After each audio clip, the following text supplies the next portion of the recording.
So that being said, let's get into the word today.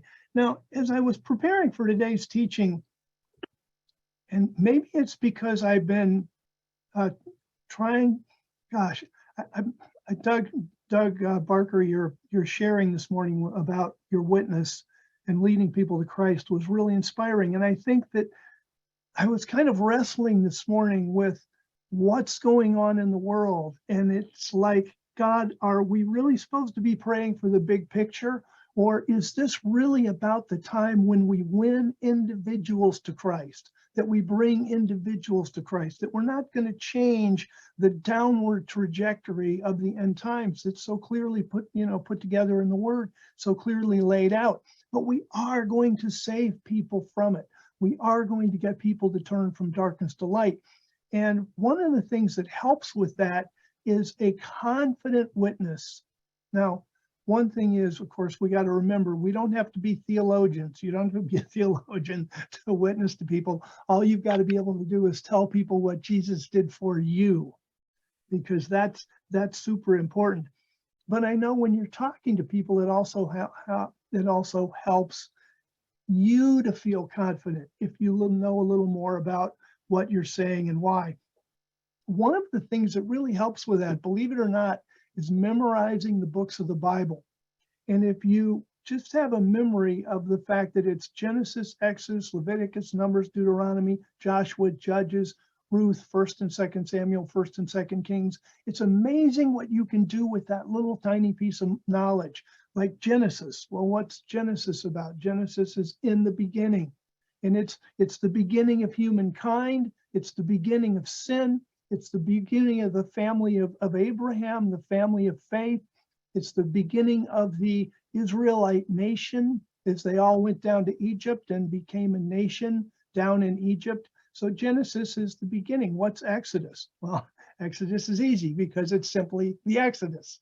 And it's when Israel really morphed from being a bunch of individual families. It was Jacob's family, 70 people that went down into Egypt, but it was a whole nation that came out. So it was in the experience in Egypt that the nation of Israel formed, even though it was a kind of a loose nation under kingdoms. So then you have Exodus. Well, in Leviticus, what's Leviticus about? It's the giving of the Levitical law, and Moses saying, this is the way you behave, this is what you do and don't do. And they did that while they were in the wilderness. And then what's Numbers about? Numbers is 38 years of their 40-year wilderness wanderings was covered in the book of Numbers. The Hebrew word for the book of Numbers is in the wilderness, because that's what they were doing. Numbers was they were in the wilderness and they were counting each other. Then Deuteronomy, and maybe you have to know a little Greek here, I don't know, or whatever, but Deuteros is 2, nomos is law. Deuteronomy is the second law. And if you read Deuteronomy, it's the second time God went over a lot of the laws so that Israel would have them fresh in their mind when they went into the promised land. Then Joshua, what happens in Joshua? They conquer the promised land. What happens in the Judges? They can't seem to keep it.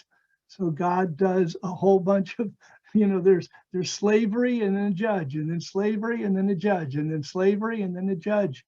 And the interesting thing is you have more or less of a failure of Israel under the judges. They kept going into slavery and over again. So what happens in Samuel? So in Samuel, they get a king. And they morph from being a nation of individual tribes to an actual united kingdom with a king. And so we're going to start in 1 Samuel 13. But if you to get some history of this, the first 3 chapters are how Samuel became the prophet. In chapter 4, once again, we see the failure of the tribes. They go to war with the Philistines. The ark was captured. The 2 men in line to be the high priest, Phinehas and Hophni, were both killed in that war. Eli died as a result of hearing about the war. And so Israel was casting about. So that's 4, 5, and 6. In chapter 7, it talks about the a prophetic ministry of Samuel. And then First Samuel chapter 8, the people finally just kind of threw up their hands and said, we want a king. So of course, then 9, 10, 11, 12 are about Saul and some of the things he did right, some of the things he did wrong. And that puts us in the place for 1 Samuel 13. Well, why is this important to us, and why would reading something like this be important to Christ? Well, one of the things, if we read through this, here's some lessons you can look for. As I read these, they apply mainly to Jonathan, but then you can see how Jesus Christ would learn these lessons. Working with and around difficult people, definitely. Encouraging others by your courage, being a good example to others, and that encourages them. Distancing yourself from people who drag you down. This is an important lesson. Sometimes we feel very obligated to be with people, even though we kind of know that we shouldn't be with them. And Jesus Christ was a great model of someone who knew how to separate himself from people who would drag him down. And we see that in this record too. And continuing to be positive and rely upon God when there doesn't seem to be a natural solution. You're kind of boxed into a corner and there's no natural solution. And we get strength and courage by relying on God. And these are things that we see. So let's go to 1 Samuel chapter 1. It says, verse 1, Saul reigned a year, and when he reigned 2 years over Israel. And this is very strange in the Hebrew, so you can read my commentary on it, but it's like he reigned a year and did what? But anyway, verse 2, Saul chose for himself 3,000 men of Israel. Again, he's the new king. He's going to start behaving like a king. He's going to put together an army. The Philistines are coming in from the west and beginning to take over cities in Israel. So Saul has to step up to the plate here. He chose for himself 3,000 men of Israel, of which 2,000 were with Saul in Michmash and in the hill country of Bethel, and 1,000 were with Jonathan in Gibeah of Benjamin, and the rest of the people he sent home, each man to his tent. Now what I want to do here is I want to share my screen for a second because I want to show you where this stuff is happening, because it's important to a degree, if we're really going to understand it, to kind of get the territory. And the territory of this particular record in 1 Samuel 13 and 14 is really tiny. So here we have central Israel, and it was between just south of Bethel that when the kingdom split into Israel in the north and Judah in the south. That happened right here, just south of Bethel. Here's Jerusalem. Unfortunately, on this map, we don't have Gibeah, which is just about 5 miles north of Jerusalem. It sits, right about in here, right about where the little hand is. So there's Gibeah, which was the hometown of Saul. And the events in this record are going to occur in Gibeah, and in Geba, right here, and in Michmash, right here, and in Gilgal, which is almost right on top of Jericho. There's probably like a half a mile difference between Jericho. So the whole record of 1 Samuel 13 and 14 occurs just in this little tiny area right here, which is maybe 15 miles by 15 miles, or actually less than that. So that's where we are in this record. I'll stop sharing my screen. And we'll go to verse 3. Now, remember that Jonathan's only got 1,000 men. Saul has kept twice that for himself. But Jonathan has an aggressive spirit. And we see this with great men. Samson had an aggressive spirit. Jesus had an aggressive spirit. Paul had an aggressive spirit. They're not going to wait for people to come and talk to them. They're going to go out and go after people. And, I think of Jesus Christ telling us, I'm going to make you fishers of men. I went fishing yesterday. I actually caught a fish. Jeez. first time in a few times that I actually caught a fish. But I will guarantee you, it did not jump up onto my dock. I was out there throwing different lures, throwing different baits, had 2 different rods. I'm being aggressive trying to get this fish. Thankfully, I finally did. But Christ said, you're going to be fishers of men. And that means we've got to be aggressive. And here, Jonathan could have waited for the Philistines to attack, but he didn't. It says he struck the garrison of the Philistines that was in Geba, and the Philistines heard about it. And Saul blew the shofar throughout all the land, saying, let the Hebrews hear. Verse 4, and all Israel heard that Saul had struck the garrison of the Philistines. And this is, if we start way early on in chapter 8 with Israel looking for a king, and then we study King Saul, we find out he's arrogant, he's prideful, he's sinful, he's a glory grabber, and he's not a man of faith at all. And here's an evidence of him being a glory grabber, because Jonathan was the one who took the risk. Excuse me. Jonathan was the one who did the work, and yet what was reported was that Saul had struck the garrison of the Philistines. In our lives, we are going to work with people who steal the glory from us, take credit for what we have done, be difficult people around us. One of the things that's missing from this record is how Jonathan dealt with that. But he did. We see later on, I mean, he just was a stellar man of God. So Jonathan, if you will, modeled this for Jesus and for us, that when people insult you, when people take what's rightfully yours, steal glory that's rightfully yours, that you just deal with it. God's the judge. God sees everything. There's going to be a judgment at the end, and we can rely on that.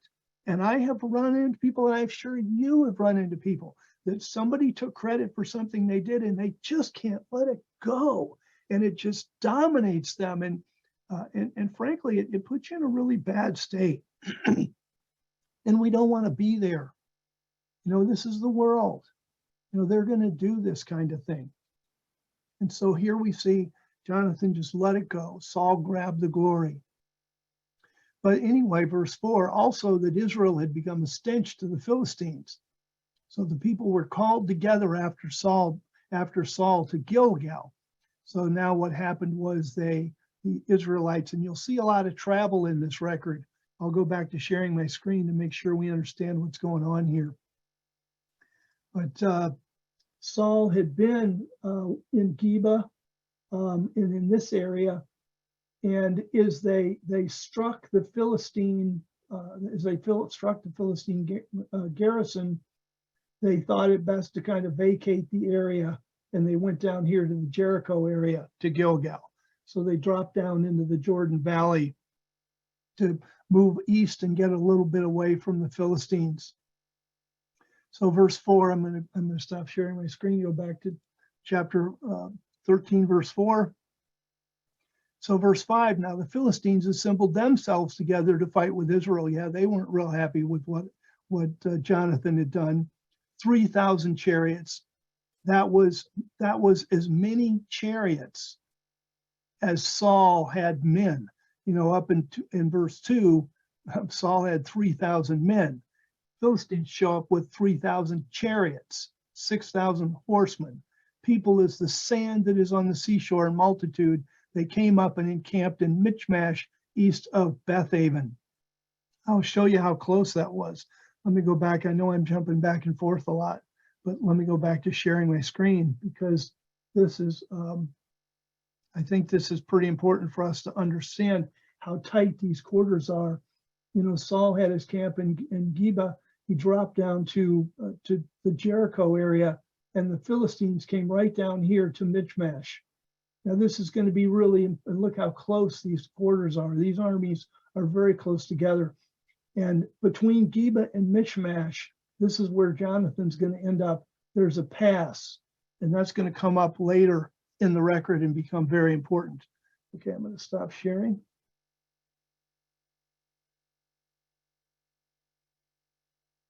So the Philistines came up to fight. Verse 6, When the men of Israel saw they were in a tight spot, where the people were hard pressed, yeah, because the Philistine army was huge and their army wasn't.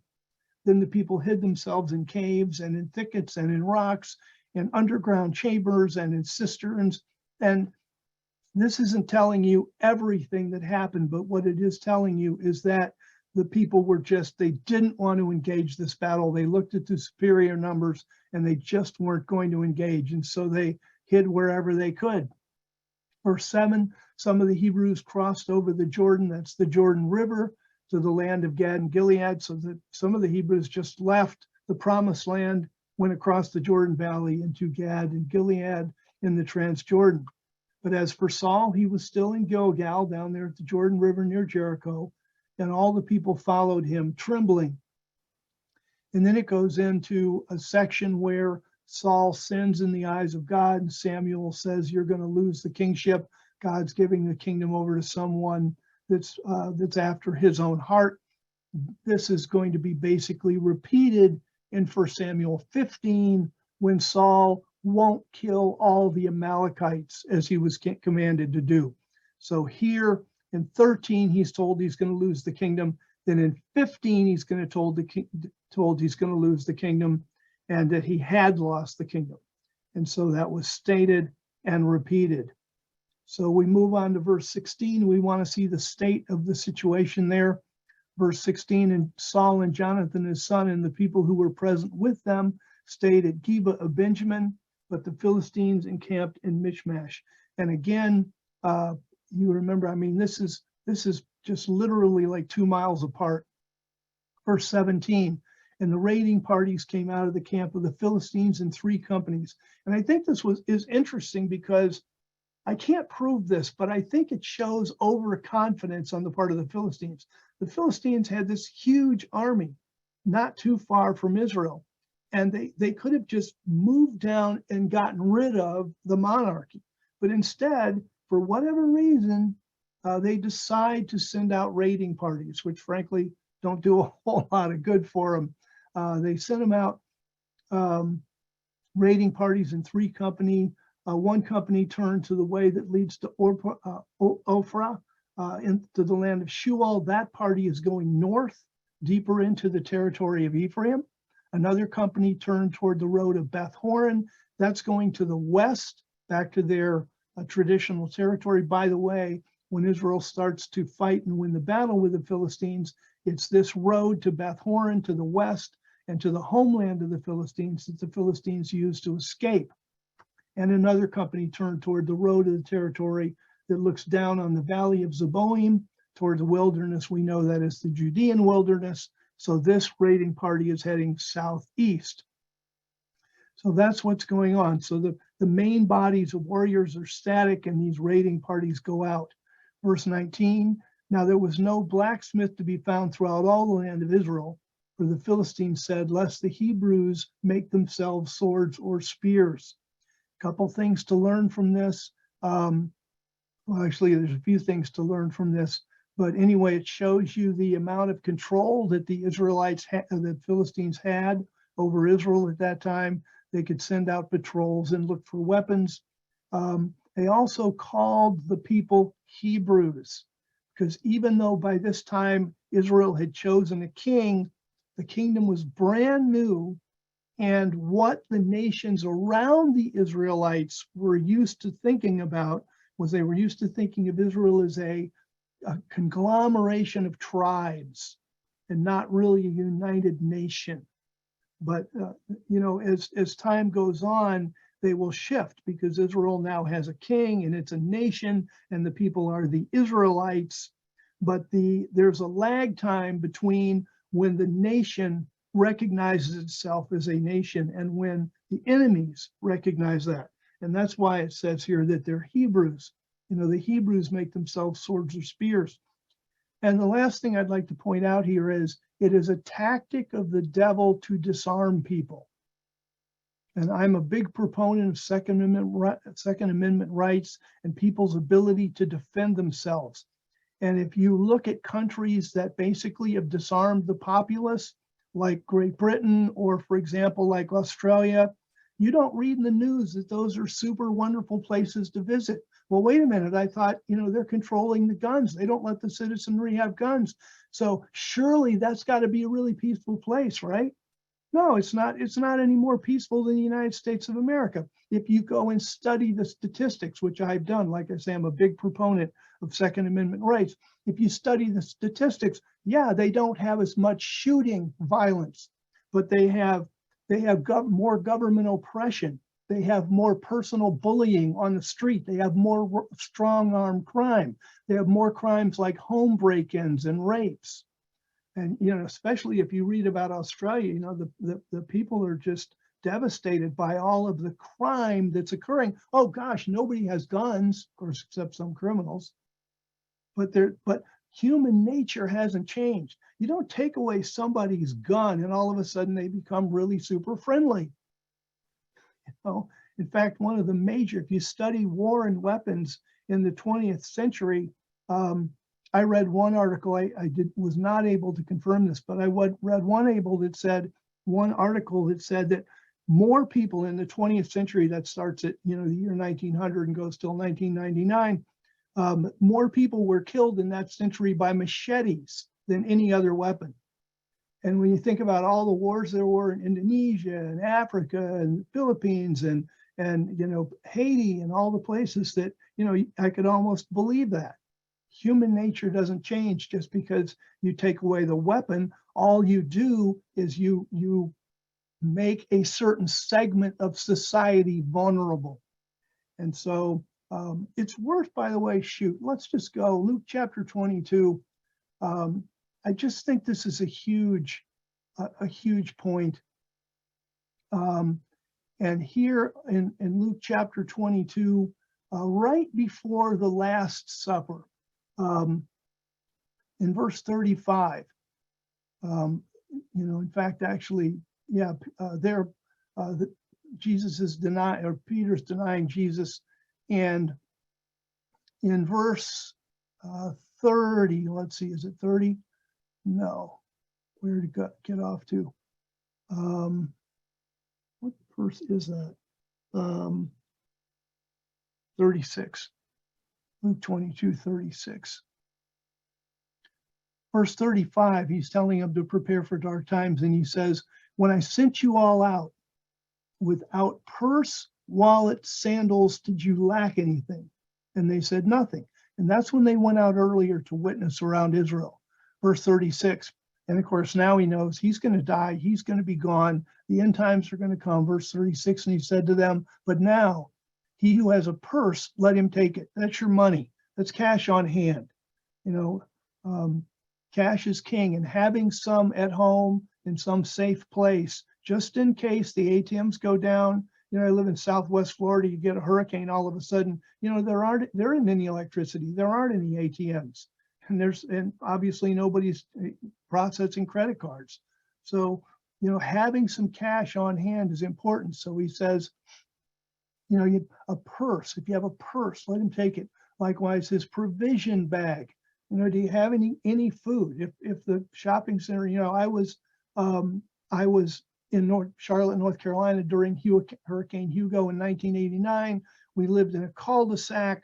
A big, huge oak tree fell across the power lines at the head of our cul-de-sac, and it was 11 days before the people could come and clear that and make it safe for us to leave.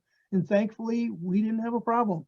We had enough food in the pantry to last us for 11 days. But had we not had that, life would have been really tough for a while because the grocery stores were closed and we couldn't drive anywhere. So things can get tough. It's good to be prepared. And Christ says this. So he talks about money. He talks about having some basic provisions. And he says, let the one who has no sword sell his cloak and buy one. And the cloak, the outer garment, was very important. That's what protected you from the elements. But he said, it's one thing to be cold. It's another thing to be dead. You've got to be able to be in a position to protect yourself. So he said, if you don't have a sword, go and sell your cloak if you have to and buy one. And at that time period, the sword was the apex weapon. Today we would want to buy some kind of self-defense weapon, and frankly, just a shotgun in your house is really handy. But Christ said, go sell your cloak, buy a sword if you don't have one. Let's go back to 1 Samuel 13. And so what the Philistines did here is they took away all the weapons. And the result of that, verse 22, so it came to pass in the day of battle that there was neither sword nor spear found in the hand of any of the people who were with Saul and Jonathan. But Saul and Jonathan, his son, had them. And the entire army, they had 2 swords. Wow. This is why one of the reasons that God's going to have to work so powerfully in the record as we continue to develop it. Verse 23, and the garrison of the Philistines went out to the pass of Michmash. So this becomes very important, and it would be easier to follow this history if there wasn't a chapter break here, because the raiders had gone out of the camp of the Philistines, and the garrison of the Philistines, a group of their army, went out to the pass of Michmash, 1 Samuel 14:1, that same day. The same day the Philistines moved. So you could make a case for the fact that they were slightly in disarray. The same day, Jonathan, the son of Saul, said to the young man who carried his armor, come and let's cross over to the Philistines' garrison that's on the other side. And if you think about this, it's like, what? Yeah, it'd be a good idea if you and I attacked the garrison. The garrison's this rather large army, and Jonathan tells his arm bearer, let's, and again, the aggressiveness here, the aggressive spirit, it's so important that we're not passive Christians, that we understand what our ministry is and we get about doing it and we are aggressive with it. And Jonathan understands that this is God's territory and the Philistines don't belong there. By the way, the Philistines are representative of the evil that comes from the outside.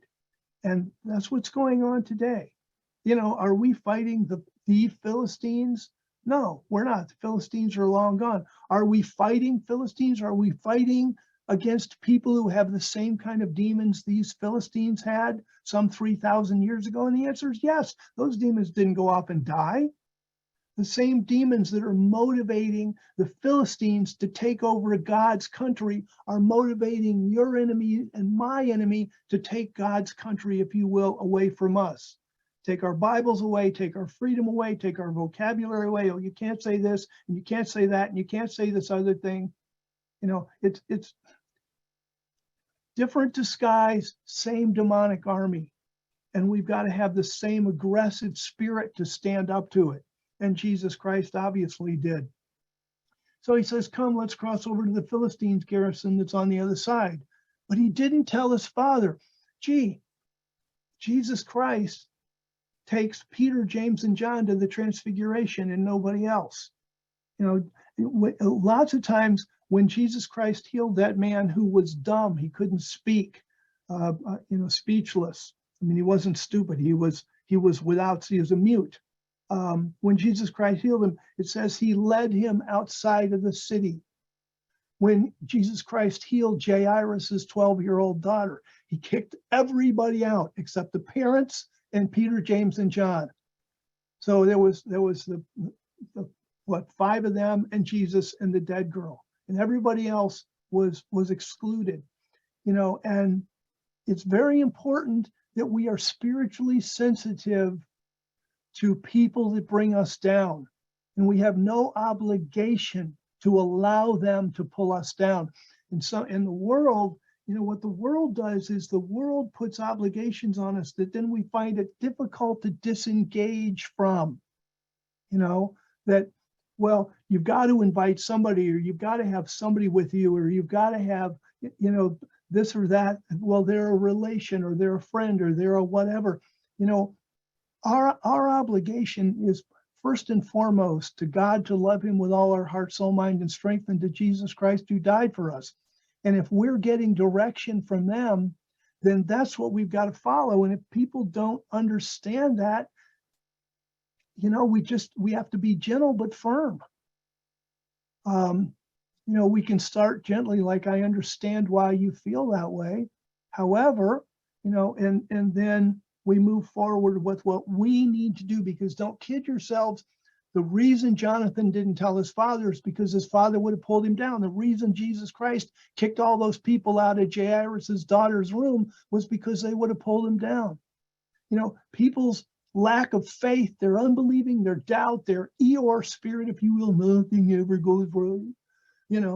That can really affect you, and we've got to take a stand against that. And especially when we're trying to turn people from darkness to light, it's so important to do the best we can to set the stage that's going to best be able to speak to them.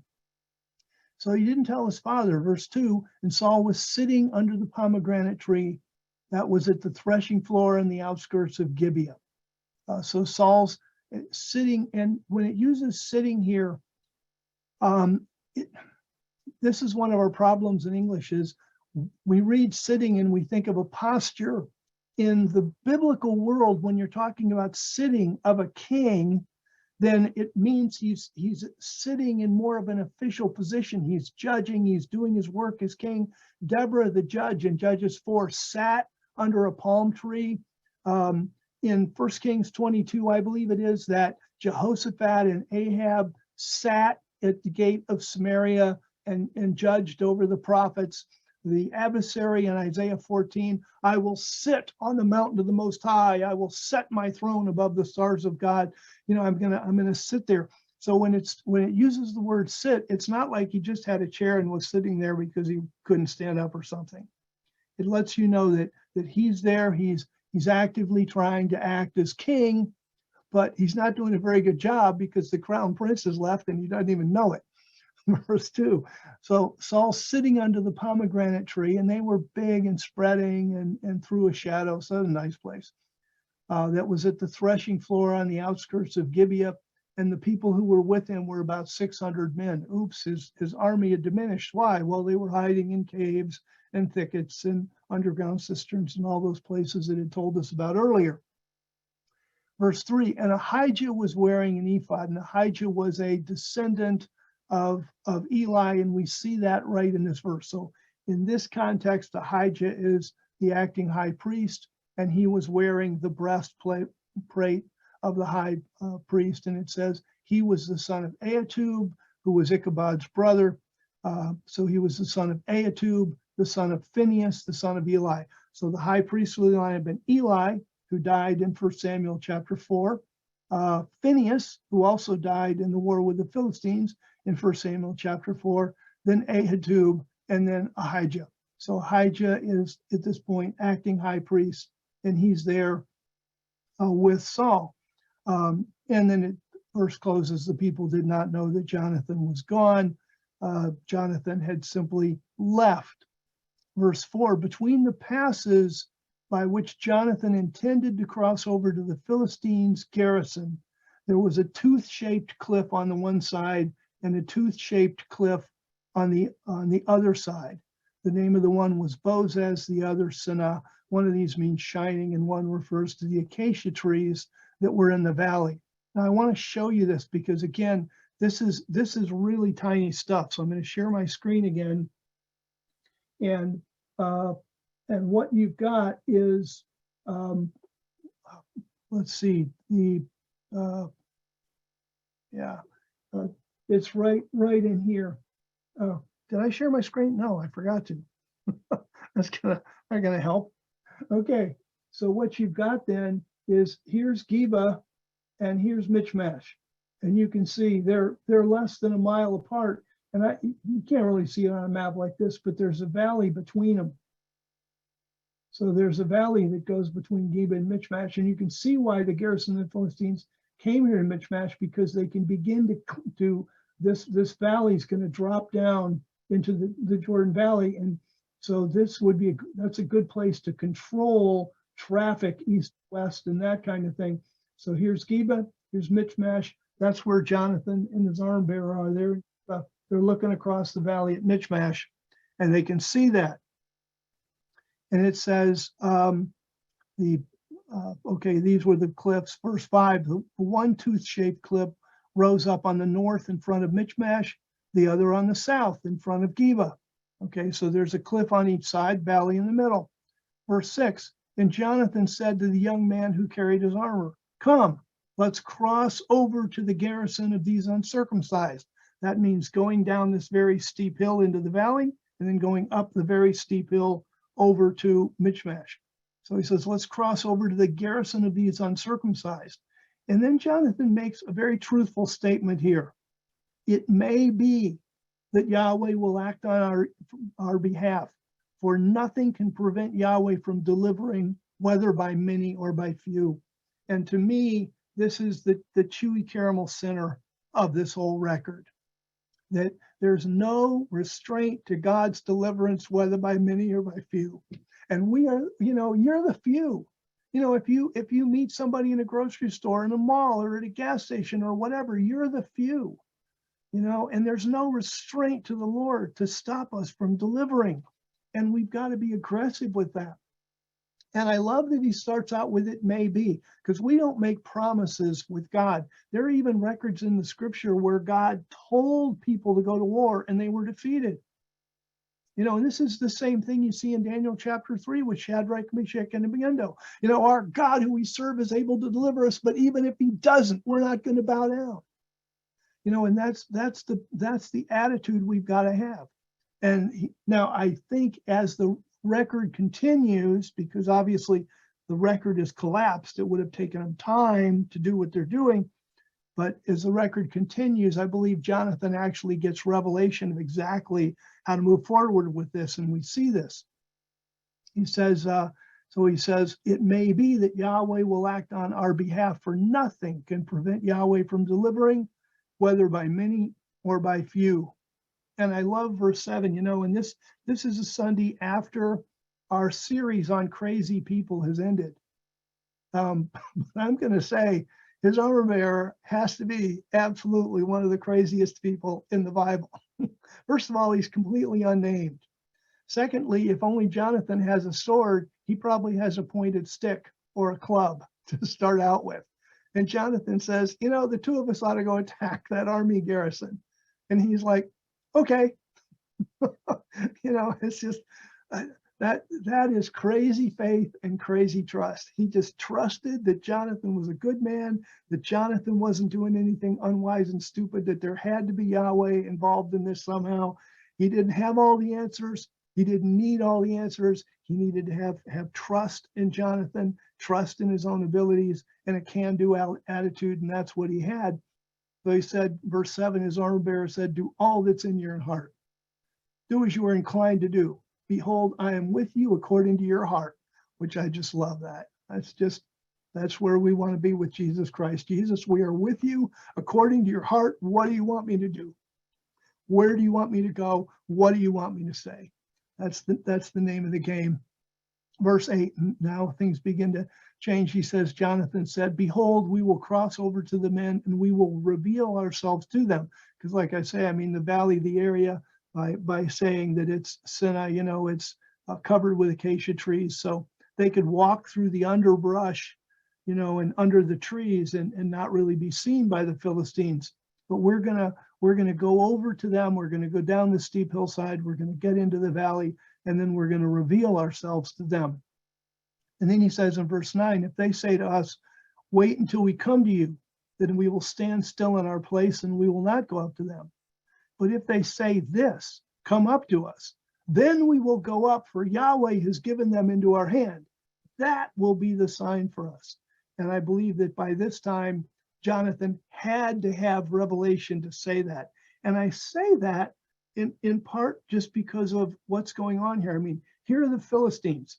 They are on their garrison strong, they're well armed, and now they're prepared. They see the enemy at the bottom, so they're armed and engined. Now, why would they ever in their wildest dreams go down to Jonathan and his armor bearer? Because number one, they'd lose the advantage of the high ground. Number two, they would lose the advantage that their weapons give them, because if you've ever gone down a really steep bank, you have a hard time holding on to your weapons. Number three, they can't see everybody that's down there. Jonathan and his armor bearer had to reveal themselves, so that if they went down into this valley, there could be a whole ambush down there waiting for them that they'd never see. So what are the chances that they're going to say, wait there, we're going to come down? They're not going to say that. They're going to say, okay, come on up here. We're ready for you. And yet Jonathan said, that's going to be the sign. I'd be going, that's what they'd say anyway. How can that be a sign? But that was what God showed them, that if they say, come up here, then that's the sign, and we're going to move on it. And so, of course, they do. Verse 11, so the two of them revealed themselves to the garrison of the Philistines. And the Philistines said, look, the Hebrews, there's the word Hebrews again, because they weren't really aware of the kingdom as it was. The Hebrews are coming out of the holes where they've hidden themselves, which tells you that the Philistines had discovered some Israelites already hiding in holes and cisterns and that kind of thing. Verse 12, and the men of the garrison called out to Jonathan and his armor bearer and said, come up to us and we'll teach you a lesson. The Hebrew here is very enigmatic. It's more like, come up to us and we will cause you to know. And then the Hebrew word dabar is the typical word translated word, but it's used also of matter or thing. So come up to us and we will cause you to know a matter, or cause you to know a thing, which basically we would translate loosely as come up here and we'll teach you something. Or as we would say in our common English, come up here and we'll teach you a lesson, which is the translation of a number of versions and the REV as well. Come up here and we will teach you a lesson. And Jonathan said to his armor bearer, come up after me. Notice he doesn't answer the Philistines, just turns to his armor bearer and said, come up after me. And, he's going to take the lead. He's not going to say, you go first. Come up after me, for Yahweh has given them into the hand of Israel. See, Jonathan understood the kingdom and what was going on with the kingdom and how important this fledgling kingdom was. So he doesn't use the word Hebrews. He says Israel. Verse 13, so Jonathan climbed up on his hands and his feet. That shows you how steep it was. I've done a lot of hiking and some climbing in my life, and I know what it's like to go up a bank that's so steep. You have to use your hands to help, grab onto things. And that's how steep this was. So he climbs up on his hands and his feet with his armor bearer behind him. And the Philistines, fell before Jonathan, and his armor bearer killed after him. And I can tell you that Jonathan would have only had to kill one or two before that armor bearer would have picked up a sword, and he'd have been well armed too. Verse 14, now that first slaughter that Jonathan and his armor bearer made was about 20 men, in, as it were, half a furrow of length of an oxen plowing a field, which we don't really know how big that is. Modern people that have worked that and looked at the archaeology and stuff figure that's about half an acre, just to give you an idea. But we're not sure exactly, like you can't put a measuring tape on it.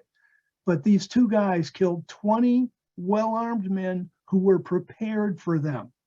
And that shows you their fighting prowess. And I'm sure God was working in there too. But man, you got to have guts staring down 20 guys when you climb over the edge of that bank. And then all of a sudden, you and your armor bearer just are, it's just, a fight to the death, literally. And they killed those 20 men. Verse 15, at which point then, and I'm going to say unexpectedly, it's not like Jonathan and his armor bearer thought, okay, we killed 20 men, now it's God's turn. They were ready to move on, move forward, continue to get the work done. But verse 15 says there was a trembling in the camp and in the field and among all the people, the garrison and the raiders. Wait a minute, the raiders aren't even there. But God's working. They also trembled, and the earth quaked. It was a trembling from God. And the watchmen in Saul of Gibeah of Benjamin looked and saw the multitude melt away, going back and forth. You see there, all of a sudden, they're confused.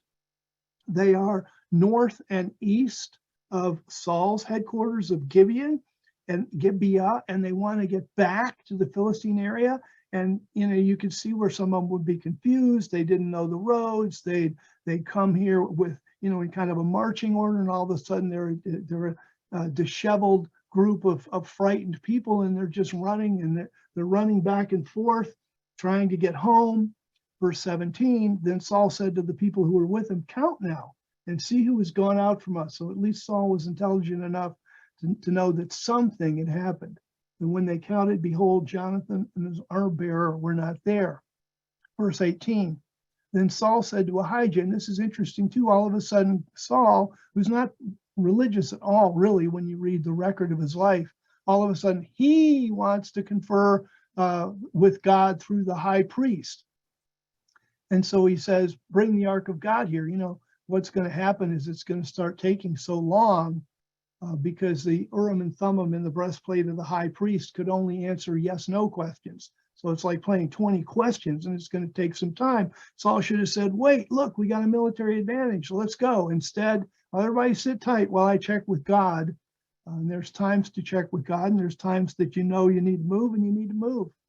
So verse 19, as it came to pass, that as Saul was speaking to the priest, that the uproar that was in the camp of the Philistines went on and increased. So Saul said to the priest, withdraw your hand. In other words, enough asking questions. Verse 20, thankfully, Saul at least woke up to that. Verse 20, and Saul and all the people who were with him assembled and went to battle. And we say, and behold, probably but behold would be better here in verse 20. But behold, every man's sword was against his fellow. They go off to the battle, and what do they find? The Philistines are killing each other. And so there's going to, remember, because the Israelite army, as they were approaching the army of the Philistines, only Saul had a sword. They weren't armed. They had sticks and clubs and stuff like that. And what's God doing ahead of them? First of all, the Philistines are running off, but they're also so confused. They're killing each other. And there was a very great confusion. So now there's going to be swords and armor just lying around the battlefield for the Israelite army to pick up. And that's going to become very handy here.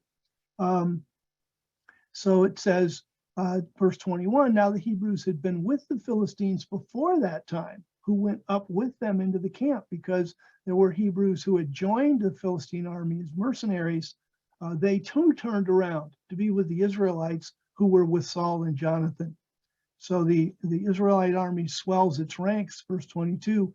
And when the men of Israel who had hidden themselves in the hill country of Ephraim, because that's where this was all taking place, in the hill country of Ephraim, heard that the Philistines fled, then they also pursued them in the battle.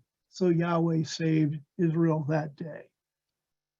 So here we see just a wonderful record that I'm sure Jesus Christ learned from, and we can learn from, about how to be aggressive, about how to rely on God, and about how God makes provision. God caused this great trembling in the camp, and God armed the Israelite army with the weapons that the Philistines left when they killed each other.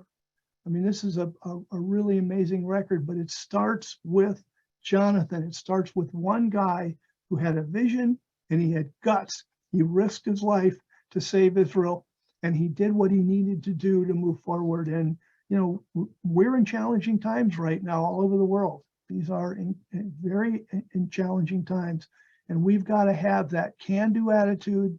We've got to be willing to risk. We've got to be willing to be aggressive, and we've got to be willing to take time, just like Jonathan took time and picked his target. Let's go to the garrison of the Philistines in Michmash. That we know, we each should know what our own calling is, how God has called us to engage, and then we move forward to engage that way. So, ladies and gentlemen, it's been a privilege this morning to share this with you. I always find myself so inspired by these records. Sometimes I forget that Yahweh can save by many or by few. And I start looking around at the things of the world, and how many people are we? How much money do we have? Yada, yada, yada. Yahweh can save by many or by few. God bless you. Thank you for being with me this morning.